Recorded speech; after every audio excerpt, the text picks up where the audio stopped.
صحیح راستے پہ لانا کتنا مشکل کام ہے. وہ مسلمان جو زنا خوری میں مبتلا ہے، جو ہماری بہنوں کی عزت کو تاندار کرتا ہے، اس زنا خوری میں مبتلا مسلمان کو اس زنا کے دلدل سے نکالنا کتنا مشکل کام ہے. لیکن قربان جائیے، یہ غریب نواز ہی کی عظمت ہے. یہ حضرت خواجہ ہند کے راجا حضرت معین الدین اجمیری کی عظمت اور شان ہے کہ انہوں نے اپنی نگاہ سے، اپنی محنت سے، اپنے کردار سے، اپنے ایمان سے، اپنے یقین سے، اپنے محنتوں سے ان تمام کافروں کے دل سے دنیا کی محبت نکالی، گناہوں کی محبت نکالی، اور گناہوں کی محبت نکال کے ان کے دل میں مدینے والے کی محبت اڑے دی.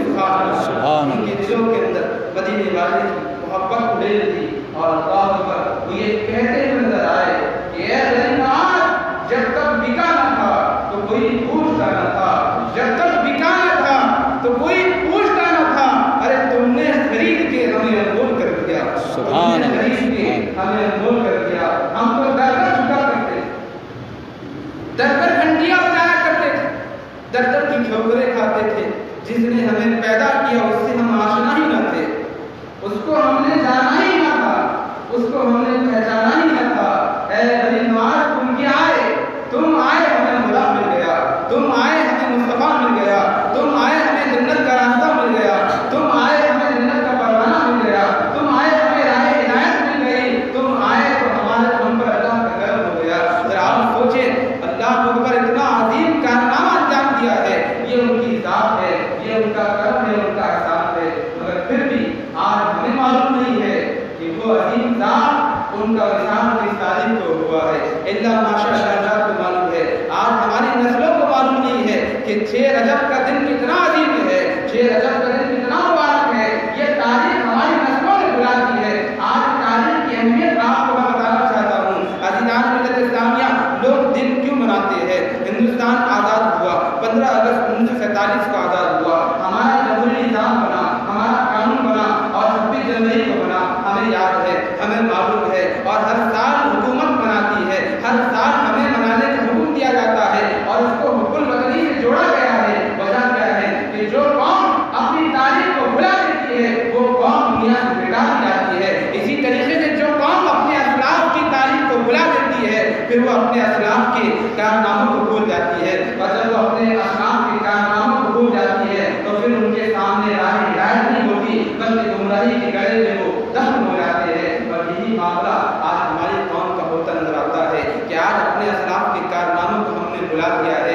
آج ہمارے نوجوانوں کو فرصت ہے، فرصت بہت ہے، لیکن اس فرصت کو انہوں نے کہاں گوا دیا ہے؟ کوئی بات بنانے میں لگا ہے، کوئی بات کو بدلنے میں لگا ہے، تو کوئی اپنے کاموں میں بازی بنانے میں لگا ہے، تو کوئی اپنی باڈی کو بنانا چاہتا ہے، کوئی اپنے جگر کو بنانا چاہتا ہے، کوئی اپنے لیے خوبصورت لباس بنانا چاہتا ہے، تو کوئی اپنے لباس پر توجہ دے رہا ہے، کوئی اپنے پیرن پر توجہ دے رہا ہے، تو کوئی اپنے چلنے کے اسٹائل کو بدلنا چاہتا ہے، کوئی کسی کو آئیڈل بناتا ہے، کوئی کسی کو آئیڈل بناتا ہے، کوئی اپنے اسلاف کو اپنا آئیڈل بنانے کو تیار ہی نہیں ہے. تو اے مسلمانوں سنو، جب تم اپنے اسلاف کو اپنا آئیڈل بنانے کو تیار نہیں ہو تو اللہ بھی تمہیں دنیا میں رکھنے کو تیار ہے. کیونکہ اللہ تعالیٰ دنیا میں اسی کو رکھے گا، امن اور زندگی اور نعمتیں اسی کو عطا کرے گا کہ جو بندہ اپنے اسلاف کے کارناموں کو یاد بھی رکھے گا اور ان کے نقش قدم پہ چلے گا. زندگی کے علامت اور زندگی جینے کا سلیقہ مل رہا ہے، اور وجہ مل گئی کہ نہ سمجھو گے تو مل جاؤ گے. اے ہندی مسلمانوں، تمہاری راستہ اکملوں کی داستانوں میں ہم دشمنوں کا رونا روتے ہیں. بے شک دشمنوں کی سازشیں ہیں، اس سے انکار نہیں ہے. ہمارے دشمن بہت زیادہ ہے، اس سے انکار نہیں ہے. ان کی تعداد بہت زیادہ ہے، اس سے انکار نہیں ہے. مگر دوستو، فتح اور شکست کا دار و مدار تعداد پر کبھی نہیں رہا ہے. فتح اور شکست جب کسی کو فتح ہوئی ہے تو تعداد کی بنیاد پر نہیں ہوئی ہے، فوج کی بنیاد پر نہیں ہوئی ہے، اسلحہ اور بارود کی بنیاد پر نہیں ہوئی ہے، بلکہ اللہ تبارک و تعالیٰ پہ کامل یقین کی بنیاد پر ہوئی ہے. آپ نہ دیکھیں ہر دور میں مسلمان کر رہے ہیں. میں آپ کو اس واقعے کی طرف لانا چاہوں گا اور اپنی گفتگو سمیٹوں گا. جب یہ معاملہ پڑا اور غریب نواز رحمۃ اللہ علیہ نے جب دعوت و تبلیغ کے مشن کو آگے بڑھایا تو پرتھوی راج چوہان نے جب کو بھیجا. بہت طویل واقعہ ہے، میں اس کو شارٹ کر کے بتاتا ہوں کہ جب وہ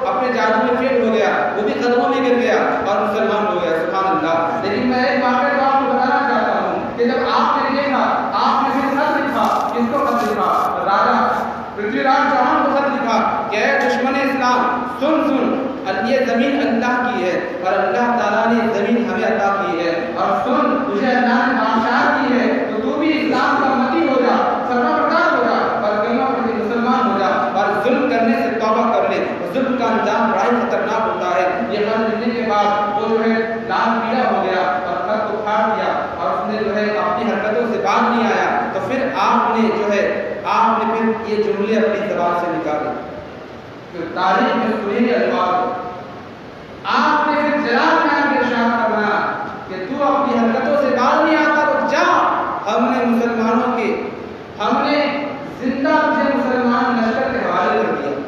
یہ کس کے الفاظ تھے؟ یہ غیر نواز کے الفاظ تھے، اور ادھر آپ کی زبان سے جملے نکلے۔ اب جب رات کا وقت ہوا ادھر رات میں سلطان شہاب الدین محمد غوری کو خواب میں بشارت دیتے، سبحان اللہ، سلطان محمد غوری کو خواب میں بشارت دیتے، ادھر جملے نکالے، اسی رات سلطان سید شہاب الدین محمد غوری کو آپ نے جو ہے آپ نے بشارت عطا فرمائی اور اس کو اشارہ کیا کہ اب آپ ہندوستان کی سرزمین پر حملہ کر فتح نصرت تیرا انتظار کر رہی ہے۔ ہم نے تجھے رات چوہان کو زندہ تیرے ہاتھوں میں دے دیا۔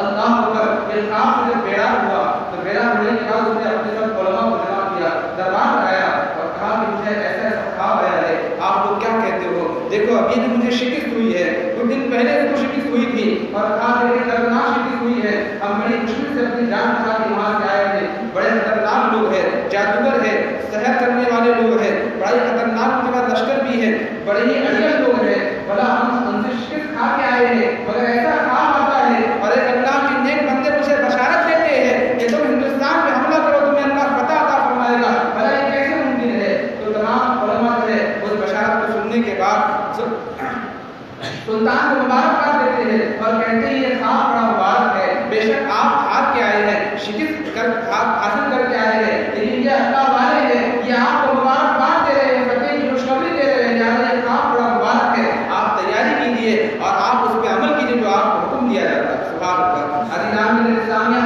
تو آپ لشکر لے کر نکلے اور جب لشکر میدان میں جمع ہوا، ادھر تھی رات چوہان نے تمام راجاؤں کو خط لکھ دیے، جب خط آپ کو ملا تھا، خط اس کو ملا تھا، تمام راجاؤں کو خط لکھ دیے کہ ہم سب جمع ہو جائیں اور متحد ہو کے ان کا مقابلہ کریں گے۔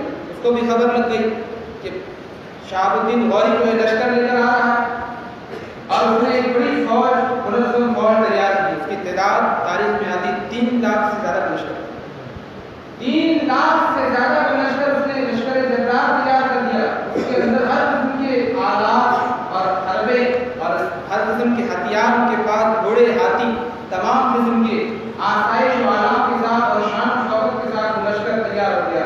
اور پھر شہاب الدین غوری کا لشکر جب راستے میں تھا تو پھر ایک خط ان کی طرف سے روانہ ہوا، کافروں کی طرف سے، کہ شہاب الدین غوری تو ہم پہ حملہ اور ہونا آنا ہے، مگر سن لے اتنا بڑا لشکر ہم نے تیار کر دیا ہے اور اتنا بڑا لشکر ہے کہ تیرا کوئی سپاہی زندہ بچ کے یہاں سے نہیں جائے گا، لہذا تیری سلامتی اسی میں ہے کہ تم وہیں سے واپس ہو جا۔ پھر جب یہ خط اس کو ملا تو 2 منٹ کے لیے شہاب الدین غوری سوچ میں پڑے، لیکن پھر اپنی گردن اٹھائی اور کہا کہ نہیں، اللہ والوں کا خواب کبھی جھوٹا نہیں ہو سکتا ہے، اللہ مجھے ضرور بتا فرمائے۔ سبحان اللہ۔ اور پھر آپ نے زوردار تقریر اپنے لشکر کے اندر کی، سرداروں کو متحد کیا اور ان کے سامنے جوشی تقریر فرمائی کہ مجھے بشارت ملی ہے، اے سرداروں تعداد میں ہم کم ہیں، 3 لاکھ کا لشکر سامنے ہے، ہم 1,70,000 کی فوج ہے، یعنی دگنا لشکر ہمارے سامنے ہے، مگر جنگیں تعداد کی بنیاد پر نہیں جیتی جاتی ہے، اللہ والوں کی مدد اور اللہ پہ کامل یقین کی بنیاد پر ہے۔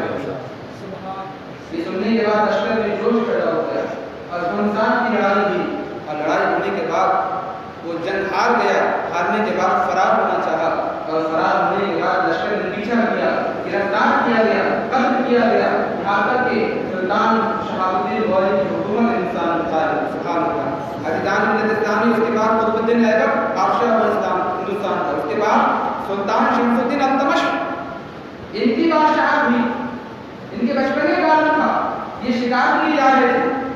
سلطان شمس الدین التمش یہ شکار کے لیے آ رہے تھے، کمان ہاتھ میں، بچپنے کا کم عمری کا عالم ہے، لڑکپن کا عالم ہے، خواجہ معین الدین چشتی کی نگاہ بڑی پڑتی ہے۔ سبحان اللہ۔ آپ کی نگاہ کرامت پڑتی ہے اور پڑھنے کے بعد ارشاد فرماتی یہ بچہ کل ہندوستان کا بادشاہ یہ بچہ تو ہندوستان کا بادشاہ بنے گا. دنیا نے دیکھا آپ کے جو جملے نکلے تھے آپ کا وسان ہو گیا. اس کے بعد جو ہے تو قطب الدین بختیار کاکی آپ کے خلیفہ تھے, آپ کے مرید تھے, اور ان سے سلطان شمس الدین التمش بیعت ہوئے, ان کے مرید ہوئے سلطان شمس الدین التمش. اور دنیا نے دیکھا کہ قطب الدین ایبک کے انتقال کے بعد جب کوئی اس لائق نہ تھا کہ ہندوستان کی باغ کو سنبھالے, ہندوستان کے تخت کو سنبھالے, فوج کو سنبھالے, سارے نظام کو سنبھالے, تو دنیا نے آپ کا انتخاب کر دیا. آپ کا انتخاب کیا گیا اور آپ ایسے رحم دل بادشاہ گزرے, کیونکہ آپ کے پیر و مرشد خواجہ بختیار کاکی رحمۃ اللہ تعالیٰ. پیارے آقا علیہ السلام کی بارے میں ایک واقعہ مجھے یاد آتا ہے. تاریخ کی کتابوں میں پڑھ رہا تھا, آپ کی حیات میں خواجہ ہند حضور غریب نواز رحمۃ اللہ تعالیٰ کی بارگاہ ایک فقیر آتا, ایک کسان اور آ کر اپنی شکایت درج کرتا ہے کہ حضور مجھے آپ کی مدد کی ضرورت ہے. آپ بڑے دردمند تھے, آپ حضور کے خلق و وقت خدا کے مہربان تھے, آپ کو اس کی جب زبان سے باز نہیں تو آپ تڑپ گئے, بتا تیری تکلیف کیا ہے, مجھے کیا رنج ہے, کیا غم ہے, کیا پریشانی ہے. اس نے کہا حضور معاملہ یہ ہے کہ بادشاہ تو بڑے رحم دل ہے, مگر جو آپ کی حکومت کا جو گورنر ہے اس نے میری زمین پر قبضہ کر لیا ہے, اس نے میری جو زمین ہے کھیت کی زمین پہ قبضہ کر لیا ہے اور میری روزی روٹی اسی پر منحصر ہے. حضور میری مدد کرنا میں چاہتا ہوں کہ آپ میری سفارش کریں بادشاہ کے دربار میں تاکہ وہ اس ظالم سے میری زمین چھڑوائے اور میری روزی روٹی کا بندوبست ہو سکے. تو آپ نے جو ہے یہ نہیں کیا, خط لکھ دیا خواجہ بختیار کاکی کو دہلی میں کہ تم بادشاہ کو کہہ دو کہ میں نے کہا ہے اس بیچارے غریب کسان کی زمین کو واپس کر دے, نہیں بلکہ آپ خود جو ہے اس کا ہاتھ تھاما اور اس کو تسلی دی, اور تسلی دینے کے بعد کہا کہ تم ڈرو مت, گھبراؤ مت, تم پریشان مت ہو, میں تمہارے ساتھ چلوں گا.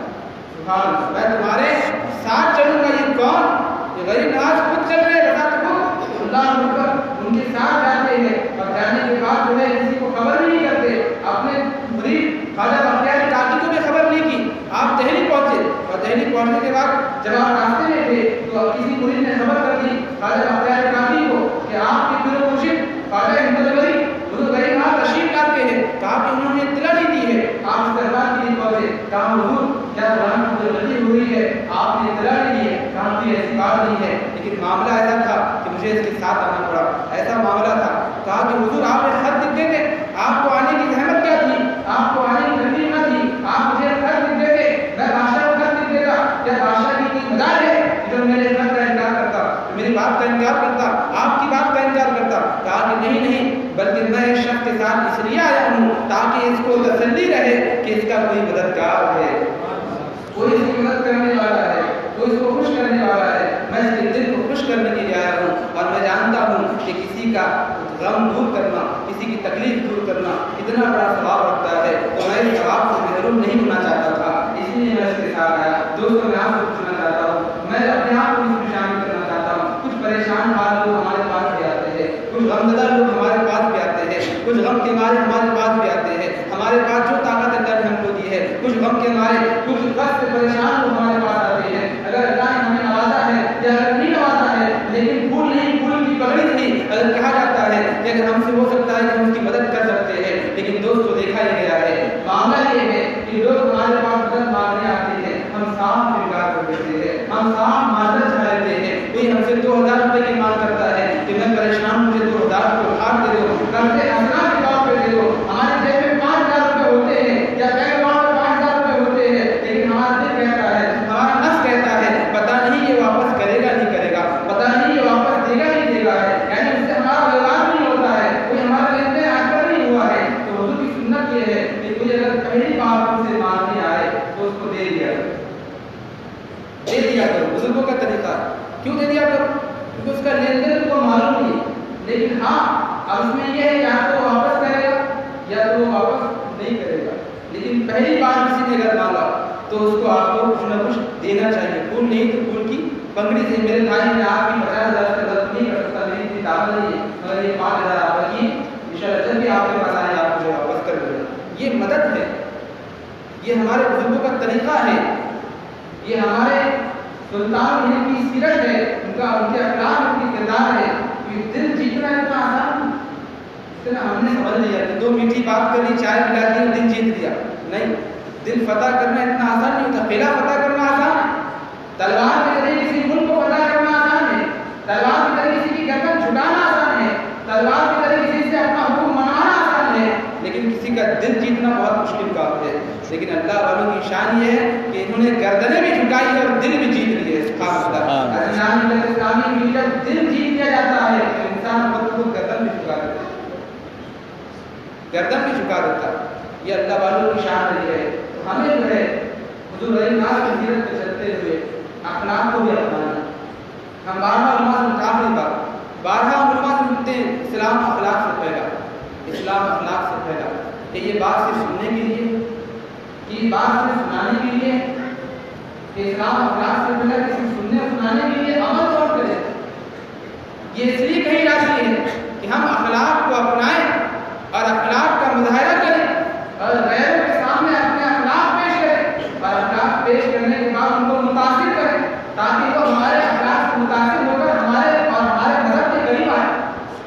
اور جب وہ ہمارے مذہب کے قریب آئیں گے تو دنیا جو پروپیگنڈا کر رہی ہے، دنیا جو اسلام کی غلط امیج پیش کر رہی ہے، ان کو احساس ہوگا کہ نہیں اسلام تو یہ ہے اور ہمیں یہ دکھایا جاتا ہے. لہذا ہمیں جو ہے اپنے بزرگان دین کی سیرت پہ عمل کرنے کی کوشش کرنا چاہیے. میں آپ کو ایک واقعہ بتاؤں. ایک شخص تھا، ایک شخص تھے جو مدرسے میں کئی سال عالم بنے، کئی سال تعلیم حاصل کرنے کے بعد جب عالم بن گئے تو انہوں نے جو ہے اپنے استاد کی بارگاہ میں حاضر ہو کر کہا کہ حضرت اب میں دستار فضیلت میں نے حاصل کر لی ہے، اب میں دین کی خدمت کرنا چاہتا ہوں.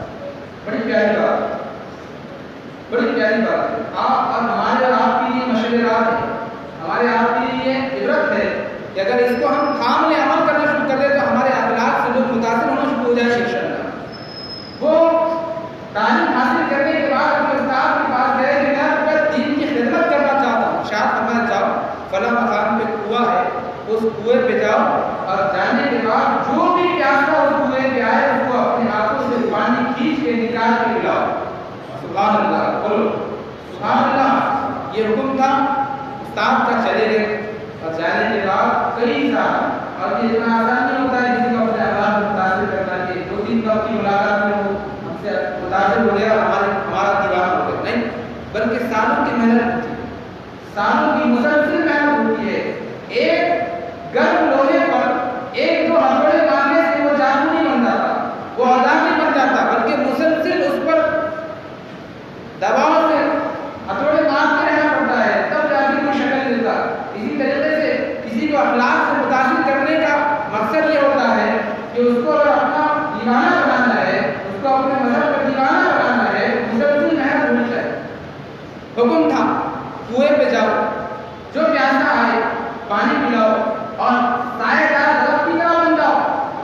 فرق نہ کرنا، امتیاز نہ کرنا، ہندو مسلمان نہ کرنا، ہندو مسلمان نہ کرنا، اپنا پرایا نہ کرنا، جو بھی آئے اس کو پانی پلانا. استاد کا حکم تھا، گئے اور پانی پلانا شروع کیا. 1 سال گزرا، 2 سال گزرے، 3 سال گزرے، 7 سال گزرے. بولو سبحان اللہ. 7 سال گزرنے کے بعد ایک شخص نے پوچھ لیا جو غیر مسلم تھا کہ بھئی آپ یہاں کیا کرتے، پانی کیوں پلاتے ہیں؟ کہا کہ میرے استاد کا حکم ہے، ہمارے مذہب کا حکم ہے. کہا کیا آپ کے مذہب میں ہے؟ ہاں، ہمارا مذہب بھی سکھاتا ہے کہ لوگوں کی خدمت کرو. خلق خدا بہت بڑی عبادت ہے، لوگوں کی خدمت کرنا بہت بڑی عبادت ہے، ہمارے پیارے نبی کی تعلیم ہے. اور میں اپنے استاد محترم کے حکم سے یہ کام میں 7 سال سے کر رہا ہوں، لوگوں کو پانی پلاتا ہوں. وہ لوگ اتنے متاثر ہوئے کہ پورا کا پورا قبیلہ مسلمان ہو گیا. سبحان اللہ، قبیلہ مسلمان ہو گیا. پھر ان کے ذریعے سب سردار تھے، ان کے ذریعے اور غیر مسلمان ہو گئے. اور گھر جانے کے بعد خدمت میں پہنچے اپنے استاد کے کہ استاد یہ فلسفہ آج میری سمجھ میں آیا، آپ کو میں نے کہا تھا مجھے دین کی خدمت کرنی ہے، آپ نے پانی پلانے کے لیے متعین کر دیا. میرے دل میں شک آیا، خیال آیا کہ میں تو دین کی خدمت کرنا چاہتا تھا، مجھے پانی پلانے کے لیے قرار دیا گیا. آج میری سمجھ میں آیا کہ دین کی خدمت کرنا صرف بات نصیحت کا نام نہیں ہے، بلکہ خلق خدا کی خدمت کرنا بھی دین کا کام ہے.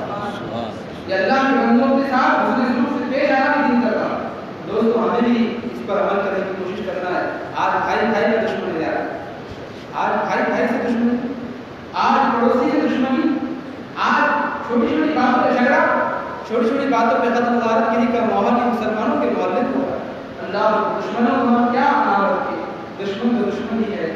اپنوں کا یہ حال ہے کہ یہاں آستین چاہے ہوئے ہم ذرا سی بولنے کی دیر ہے، ذرا سی بات کسی کی آنا کو ٹھیس پہنچانے کی دیر ہے کہ تلوار نکل جاتی ہے، چاقو نکل جاتا ہے، خنجر نکل جاتا ہے، اور نہ جانے پھر پولیس کے اور کچہری کے چکر مارتے ہوئے جانے کتنا پیسہ ہمارے قوم کا برباد ہوتا ہے۔ ہماری بہت ساری بہنیں بیوہ ہو جاتی ہیں، بہت سارے بچے یتیم ہو جاتے ہیں، چھوٹی چھوٹی باتوں پر ہم بیٹھنے کو تیار ہیں، لیکن جب دشمن سامنے ہو تو پھر ہم اپنی پیٹ پھیر لیتے ہیں۔ دشمن آ جائے تو پیٹ پھیر لیتے ہیں اور اپنے بھائی پہ ہم سواسر ہو جاتے ہیں۔ یہ سیرت ہماری نہیں ہوتی، یہ اخلاق ہماری نہیں ہے۔